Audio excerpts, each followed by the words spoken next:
We're a couple of days deeper into throwback rotation now. After I made the previous video, I basically stopped playing Baleon Sword because, as I mentioned before, I've been trying to get all my classes to level 150 before Oaths Beyond comes. So today we'll be working on Portal, and this is because out of all the classes, Portal for me is the closest to 150. And also it's a pretty strong and fun deck, which is Machina Portal. I picked this deck up because, as mentioned before, it's fairly strong. It's like not like tier 1 or anything, but it's definitely still able to compete in this meta. And also it's a pretty interesting deck because it can play as both mid-range and control. It has very good control tools, and it also has the most broken finisher, Absolute Tolerance, to send your opponent to the Shadow Realm for basically free. So yeah, this is the deck we'll be playing for today. It's been doing pretty well for me so far. So let's look at the deck list I'm running for today. So this is the list we'll be running today. It is not original. I got it from the Japanese pro player Rikuze, whose video I will link in the description. But this is the list we'll be running for today. It's very expensive, a lot of legendaries. If you look at the tournament winning version of the list, it doesn't run Slaus, it doesn't run things like Odin. So if you use that version, it's cheaper, but I like this version more because Slaus is pretty fun to mess with your opponent with. And then Cosmic Angel is here for the Baleon matchup, and with Odin can just banish things, which is pretty useful sometimes. Also has a Storm effect, which is nice. Other than that, the main stars of this deck are number 1 Belphomet. You've used cards into him, use Machina cards. If it's the 2nd or 4th time this match, you can, if you have 3 play points, you can summon Armored Tentacle, which is a 2/4 untargetable ward that heals you on last word, which is pretty strong. And if it's the 3rd or 5th time, you can summon Assault Tentacle, which is a 4/2 with last words to deal opponent damage, and it also has Storm. So both of these are pretty strong effects. You mostly use this as turn fillers, or if you really need a ward for some reason, especially against Baleon.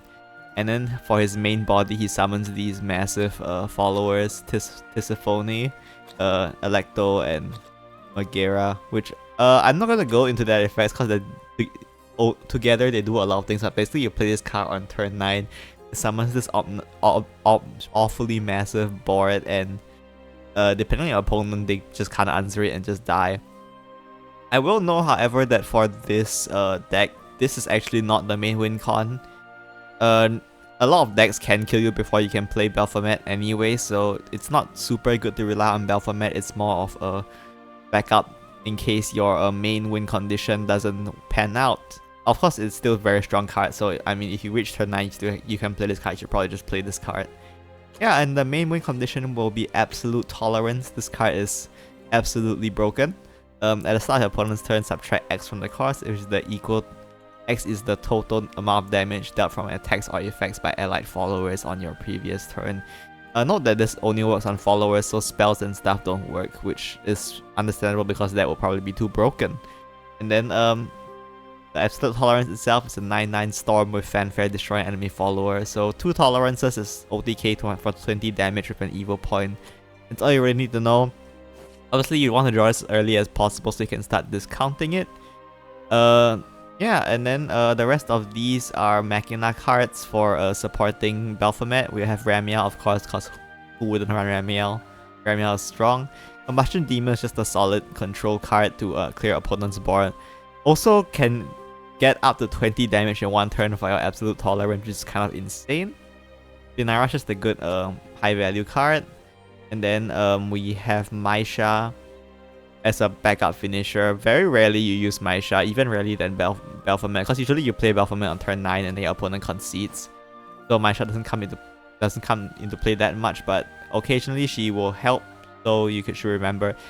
It's also worth noting that if you leave her on board and you have 8 play points, you can use the evolve effect to gain damage. So that's the deck list for today. It's a pretty good deck, so let's look at some games now. So our first game for today will be against Portal, and we are going 2nd. Portal has like 3 decks right now, so it's not clear which one it is. For the mulligan against Portal in particular, I recommend Absolute Tolerance. You could of course look for Belphomet and stuff for your Machina cards, but it's important to note that if it's the mirror, then you play, whoever plays Belphomet wins anyway, so it's best to look for a card that can win before your opponent plays Belphomet, especially if you're going second. Of course, if you have Ramiel, then maybe it's a different story, but I think Absolute Tolerance is just the more reliable win con to go for, so we just look for Absolute Tolerance, and we do pick up 2 copies here, which is very good. Against stuff like Rally, they have Islandric, so even if you play Belphomet, they banish your board anyway, so it's not super useful against that matchup either, so I think the safest is just to look for Tolerance. And of course against Resonance, they have Magna 0 to clear your board as well, so really Belphomet only works in the mirror, and that's only reliable if you play the first Belphomet, because whoever plays the first Belphomet generally wins unless you can pair your Belphomet with a Tolerance. So like, no matter the case, it's just best to look for Tolerance, I think, for this matchup. So for the early game, we just want to play, I mean, there's not that much to do, we just sort of answer their followers so we don't take too much damage, try to get our Tolerance our Tolerance cost down, so that's really all. We'll go ahead and evolve Ramiel here to ramp, and just pass here, nothing else to do really. We could have considered accelerating Spinara here, but we could probably play Spinara instead for her main body next turn since we are on 6 PP, so probably best to just hold on to the Spinara here. Yeah, we go ahead and play Spinara here. We just pick the ones that deal the most damage so that we can discount Tolerance faster. We're not super concerned with storm damage because we know it's a mirror, so there's no point in picking the barrier really. And now we know that they're going to have cards costing more, so they can't play Spinara, I guess, which is not that big of a deal. So they go ahead and play the Mega Enforcer here to clear our board, I guess. Which is fine. Also, they didn't have anything else to do, so at this turn we just try to discount our Tolerance and then we can kill them next turn. So we go Combustion Demon Evo here instead of evolving the Mega Enforcer, because this is more damage because it's 5 instead of 4. Oh, a small little adjustment there, I guess. Unfortunately, we are not ready for double Tolerance yet, but frankly, even if they played Belphomet, we can still... like, Tolerance pierces through Belphomet, so like, it's not that big of a deal anyway. And we pick up Colossus Omega here, which you can go ahead and just play. Colossus Omega is very strong with Tolerance, because at maximum, he can be worth 16 damage in one turn on its own, as well as chipping damage to finish with Tolerance next turn. My opponent will drop the Spinara here and they will heal up. Unfortunately for them though, I do have double Tolerance at 0 here, so there is basically nothing they can do. So we just go ahead and finish them off. So that's it for this game. As you can see, Tolerance is very broken. So yeah, let's move on to the next game.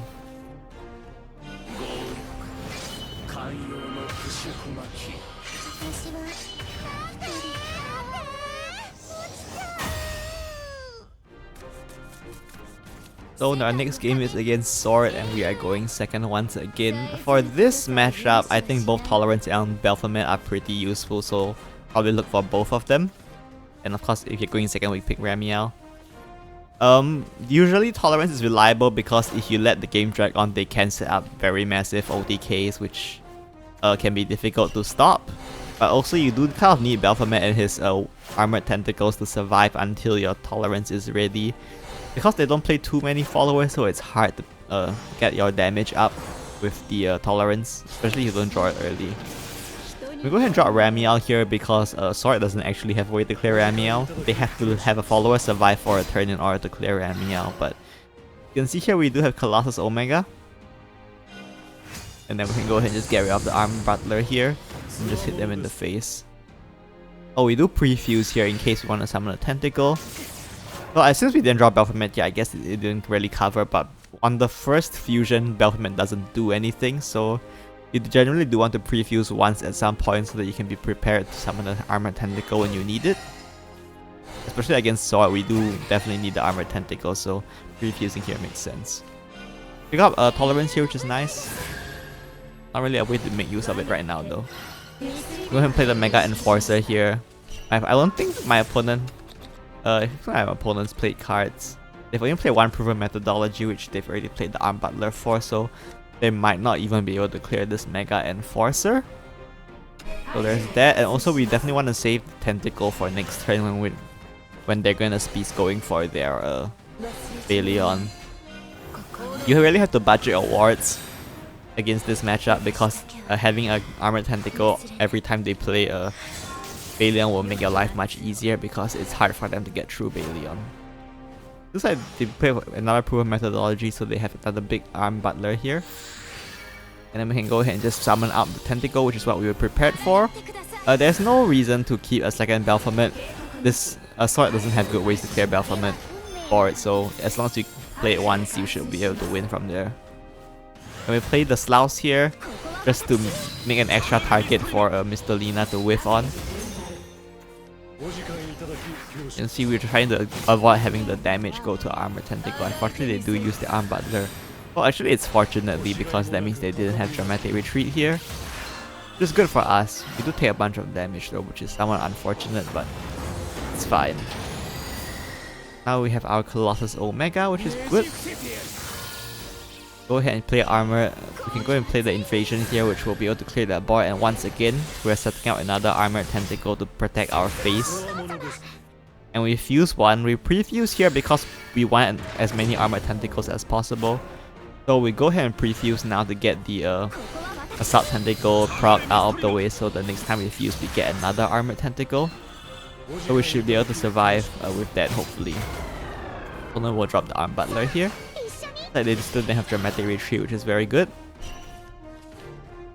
We can go ahead and use Colossus Omega here to finish them off because we just have enough damage apparently. So yeah, that's it for this game, I guess. Let's move on to the next one. So our last match for today will be against Shadow, and this time we are going first. Last word Shadow usually is what Shadow is playing. Belphomet is not super reliable in this matchup. I would just hard search for Tolerance. I think is the most reliable way to win this matchup. This deck just has so much output that it's hard to make it to turn 9 anyway. And even if you do make it to turn 9, they can just clear your entire Belphomet board with Ominous Tyrant, so it's not really that good. So it's better to just look for a Tolerance and play a more aggressive game plan. So yeah, we just try to rush them down as fast as we can and outpace them before they get to 10 last words. Which is not super reliable, but I mean it can get you there. This is a pretty classic maneuver against a last word Shadow, is using Combustion Demon for 3 just to get rid of the last words count. In this case we also deny them the bike, which is very good because then they have much more trouble clearing my board. They do go for Wicked Rebirth there though, which is actually pretty good because we don't want them getting draw off Wicked Rebirth anyway, so if they want to waste their Wicked Rebirth on this early on, then it's fine with me. Nothing to do here, so we just go ahead and poke them in the face with Spinaria and pass. Combustion Demon is best spent on denying them last words anyway, so no reason to play it there. And we do finally take out our Absolute Tolerance here, which is very good. A second Tolerance would definitely make this game much easier, but if you play an more aggressive game, usually one Tolerance is fine, hopefully. So this time we just go ahead and hide the Combustion Demon behind Ramiel here to hopefully prevent them from clearing it. Because they have like things that can generate... I mean they have a lot of ways to clear it, so I mean I'm not super like confident that I will be able to get this Combustion Demon to survive, but fortunately in this case we do manage to keep it. So we definitely keep up the pressure here with the Airstrike and the Barrier. Worth noting that we go ahead and evolve the Airstrike here just to apply maximum pressure. Worth noting that this is a total of 14 damage this turn, so Absolute Tolerance will cost 6, so we can actually slam it next turn. So as long as nothing too crazy happens this turn, we should be able to finish them. I think it's quite unlikely they can finish us from here, and I don't think they can heal enough to get out of Tolerance range as either, so this game should be in the bag from here. So yeah, definitely more winnable to play a aggressive game plan against this matchup, I think. They do leave the artifact alive, doesn't really matter though because Tolerance is lethal anyway, so yeah, that's it for this game as well.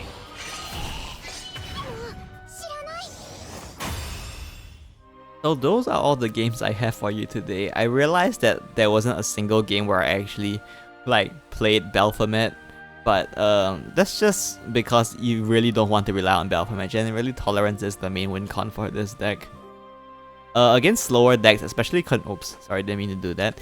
Against decks like Sanctuary Haven, definitely Belphomet is powerful. Same against Ward Haven or other decks that have less lethality. But a lot of the decks right now, the strong decks at least, have a lot of lethality, so it's best to look for Tolerance to answer their lethality with lethality of your own. So that's about this video. Hope it gave you some idea of how to play this deck. It's very expensive though, so unless you have most of these cards already, I wouldn't really recommend it. Or if you just don't care. I'm basically spending my vials like the game is ending already, but you know, the game is ending already, so maybe that's actually allowed. So yeah, that's it for today. See you next time. Bye bye.